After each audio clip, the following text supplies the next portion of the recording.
Hello students, welcome you again बच्चा in the very next lecture of determination of income and employment। अब से पहले हमने last class में बहुत अच्छा क्वेश्चन किया था वर्किंग ऑफ मल्टीप्लायर। आज हम लोग नेक्स्ट क्वेश्चन करेंगे, it is also an another important question जिसमें आपसे जनरली पूछेगा कि सेविंग कर्व कैसे डराइव करते हैं कंजम्पशन कर्व से। तो देखते हैं बेटा क्या क्वेश्चन है। ऐसे बोलेगा outline the steps taken to derive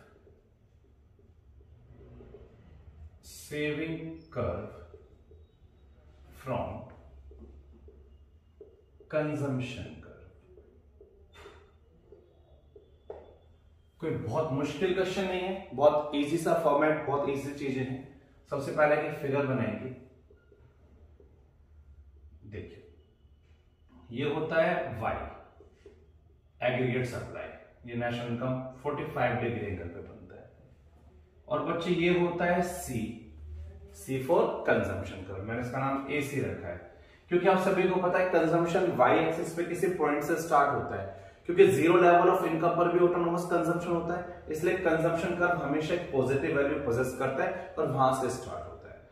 अगर मैं, और ये हमारा है E पॉइंट जहां पर ये इंटरसेक्ट करते हैं, इस पॉइंट को हम BP बोलते हैं, ब्रेक इवन पॉइंट। BP का मतलब है ब्रेक इवन पॉइंट। जैसा कि आप देख रहे हो कि यहाँ पर Y और C दोनों इक्वल है, यहाँ पर Y और C दोनों इक्वल है, इसका मतलब इस पॉइंट पर APC 1 होता है। आप लोगों ने ये नहीं पढ़ा APC C अपॉन Y होता है? पढ़ा है ना आपने, APC C अपॉन Y होता है। तो अगर APC C अपॉन Y होता है तो यहां पर जब C और Y इक्वल है तो APC की वैल्यू 1 आनी चाहिए। अब जनरल सी बात, ये कुछ ऐसे जाना चाहिए आपका सेविंग कर्व। अच्छे से बनाना है, ऐसे काट के देखो, मैंने ऐसे कहीं भी नहीं यहां पर ड्रॉ कर दिया सेविंग कर्व के लाइन। एक जनरल सी बात करो, जीरो लेवल पर ऑटोनोमस कंजम्पशन OA है तो सेविंग माइनस OA होनी चाहिए, नहीं होनी चाहिए? जनरल सा बहुत छोटा सा बोलना, इसका नाम A डैश रखा हूं, A कॉम्प्लीमेंट। भाई जितना जीरो लेवल इनकम पर कंजम्पशन है उतना माइनस में सेविंग हो जाती है। फिर उसके बाद मैंने कहीं भी नहीं काटा, जहां मैंने काटा यहां पर APC 1 है, यहां पर C और Y इक्वल है। अगर C और Y इक्वल है तो इस बात का मतलब क्या है? Saving zero. भाई अगर कंजम्पशन और इनकम दोनों इक्वल है तो सेविंग कितनी होनी चाहिए? जीरो होनी चाहिए। तो सेविंग यहां जीरो है। अब और भी इंटेलिजेंट बनने की कोशिश करो थोड़ा सा। यहां तक आप देखेंगे तो कंजम्पशन ज्यादा, इनकम कम है। ब्रेक इवन पॉइंट से पहले पहले कंजम्पशन ज्यादा, इनकम कम है। और जब तक कंजम्पशन इनकम से ज्यादा होता है तब तक हमेशा सेविंग्स नेगेटिव होती हैं। मानते हो ये बात? तो इसलिए मैंने इतना एरिया यहां पर ही नेगेटिव सेविंग्स को बताया है, नेगेटिव सेविंग्स। ठीक है, इसका नाम S डैश या मैंने ऐसे पॉइंट रख लिया। आपको बात समझ में आती है नेगेटिव सेविंग्स वाली? इसके बाद आप देख रहे हैं इनकम ज्यादा हो गई कंजम्पशन से। अगर इनकम कंजम्पशन से ज्यादा हो गई तो इस बात का मतलब क्या है? अब सेविंग्स पॉजिटिव हो जाएंगी। ऐसा मेरा बिल्कुल आप देख रहे हो, उसके बाद सेविंग पॉजिटिव है। तो फिगर आपको यही बनानी है, बस इसको अच्छे से एक्सप्लेन करना है। पहला पॉइंट आप क्या लिखेंगे? In given figure OY is income curve and AC is consumption curve।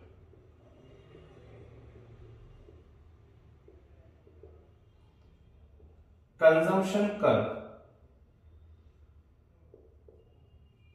starts from point A. That means OA is autonomous consumption।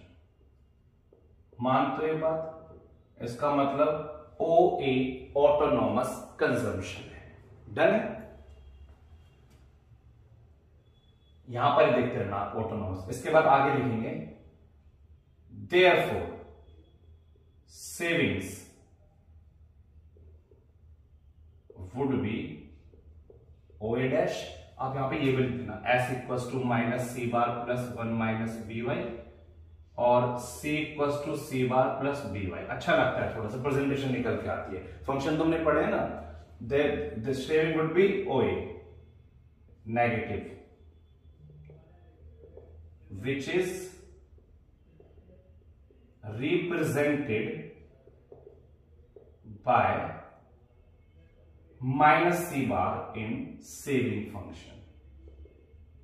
जो सेविंग फंक्शन में हम माइनस सी बार से रिप्रेजेंट करते हैं वाला एरिया ये होता है। दूसरा पॉइंट आप देखेंगे तो यहां पे एक बात आपको याद होगी, तो A dash is the starting point of saving curve.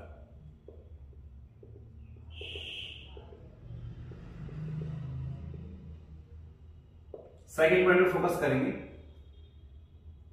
Eight point E consumption is equal to savings. It is break even point. It is break even point. Here APC equals to 1. Break even point पर APC क्या होता है 1 and savings are 0. ये भी मानना पड़ेगा। अगर consumption, बेटा मैं थोड़ा यहाँ पे गलत लिख दिया, कंजम्पशन इक्वल टू इनकम लिखना था मुझे। अगर कंजम्पशन इक्वल टू इनकम है तो सेविंग 0 होनी चाहिए। So S is the another point of saving curve. दो बातें आपको क्लियर हो गई। थर्ड पॉइंट पे हम चल रहे हैं। थर्ड पॉइंट फोकस करेंगे। अब आप देखो ब्रेक इवन पॉइंट से पहले, before break even point consumption is more than savings। Break even point से पहले कंजम्पशन सेविंग से ज्यादा है। फिर से मैंने बेटा सेविंग से, consumption is more than income लिखना था। Consumption is more than income, break even point से पहले कंजम्पशन इनकम से ज्यादा है। That means negative savings. That means negative savings. Shaded area दिख रहा है आपको, शेडेड एरिया, इसका नाम दे दो O A dash S. O A dash S कुछ भी लिख दो, उससे क्या फर्क पड़ता है। ओ ए डैश एस सही। After break even point consumption less than income हो गया, therefore positive savings. Therefore positive savings. बस एक लास्ट लाइन लिखनी है।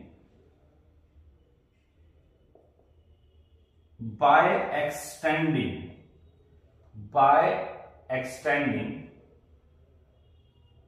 a dash to h dash through point s we get saving curve. हमें saving curve मिलता है। बच्चे बहुत इंपॉर्टेंट क्वेश्चन है, बिल्कुल एग्जाम में आने के पूरे चांसेस हैं इसके। आप स्क्रीनशॉट लो, नोट करो फटाफट से।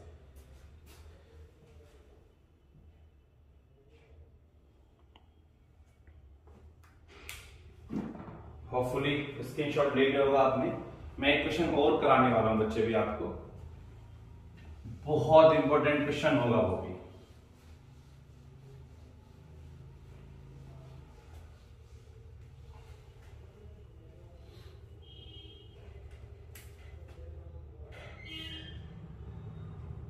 Equilibrium through saving and investment approach. ऐसे क्वेश्चन पूछ सकता है कि सेविंग और इन्वेस्टमेंट अप्रोच से इक्विलिब्रियम कैसे होगा। ऐसे पूछ सकता है what are condition of equilibrium using saving and investment approach. ऐसे बोल सकता है what happens in the economy if these two are not equal. तो आप फिलहाल इसका फिगर समझेंगे कैसे। आपने इन्वेस्टमेंट पढ़ा था, केन्स के अकॉर्डिंग शॉर्ट रन में कांस्टेंट होती है। आपने सेविंग कर्व भी पढ़ लिया था, जहां पर सेविंग इन्वेस्टमेंट के इक्वल है, ये इनकम होती है हमारी। जहां पर सेविंग इन्वेस्टमेंट के इक्वल है इसे हम बोलते हैं इक्विलिब्रियम पॉइंट। यहां पर एस आई के इक्वल है। थोड़ा ध्यान से समझना जो मैं समझा रहा हूं। ये Y1 लेवल है, यहां पर इन्वेस्टमेंट ज्यादा है सेविंग से, और ये इनकम का लेवल Y2 है, यहां सेविंग ज्यादा है इन्वेस्टमेंट से। प्रैक्टिकली देखना मैं क्या बताऊंगा आपको। Using saving and investment approach,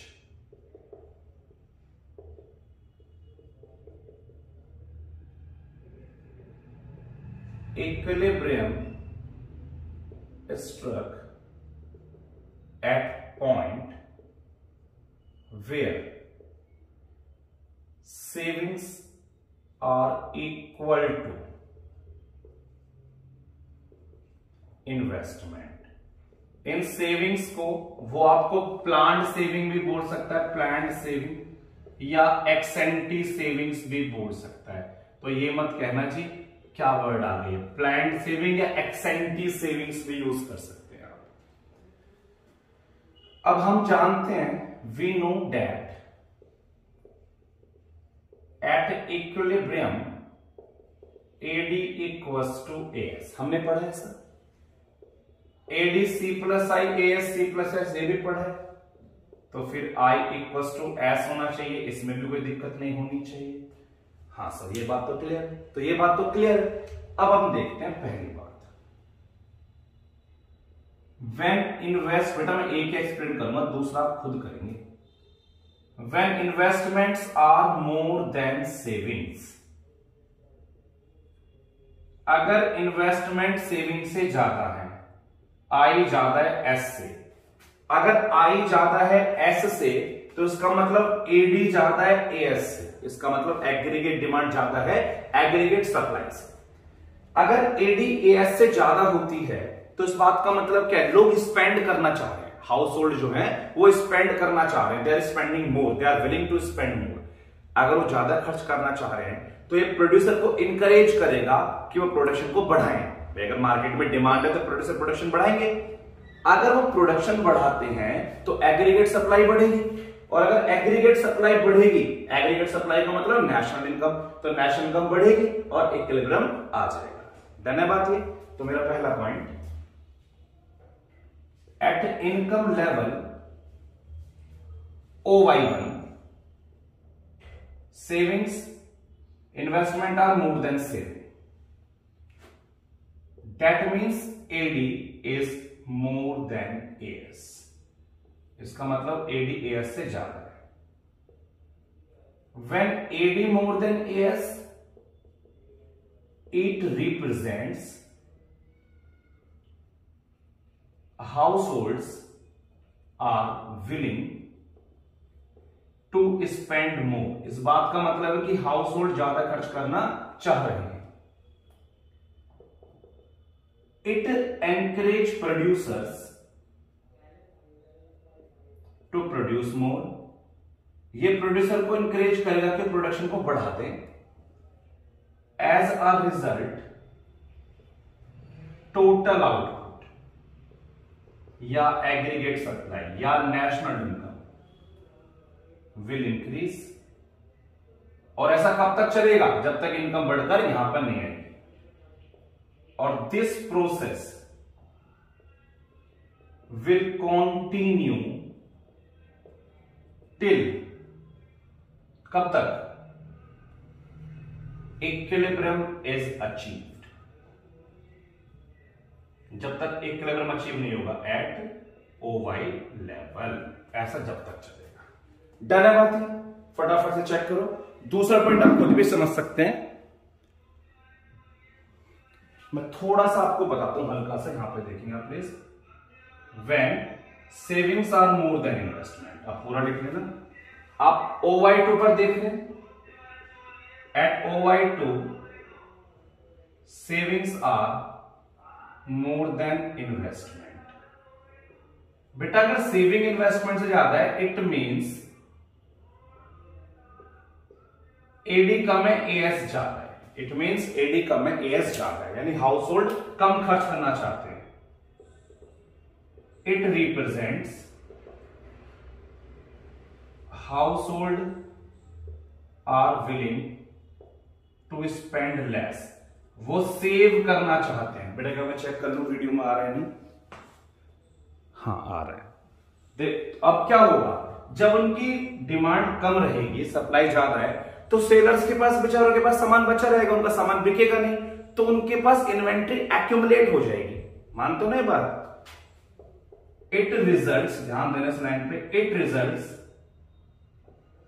accumulation of unwanted inventories with producer। सो क्या करेंगे, वे अगले साल सप्लाई को कम कर देंगे। They will reduce the supply in subsequent year, subsequent year में सप्लाई को वो कम कर देंगे। And it will continue till equilibrium is achieved। बेटा मैंने थोड़ा जल्दी में लिख दिया है क्योंकि मेरे ख्याल से आपको कंसेप्ट क्लियर हो गया होगा, तो आप इसे आराम से कर सकते हैं। तो आज की क्लास से दोनों इंपॉर्टेंट क्वेश्चन थे। अब हम एक क्लास और करेंगे बस इस चैप्टर के, हमारा सारा जो मेजर कंटेंट है वो बेटा डन हो जाएगा। Take care.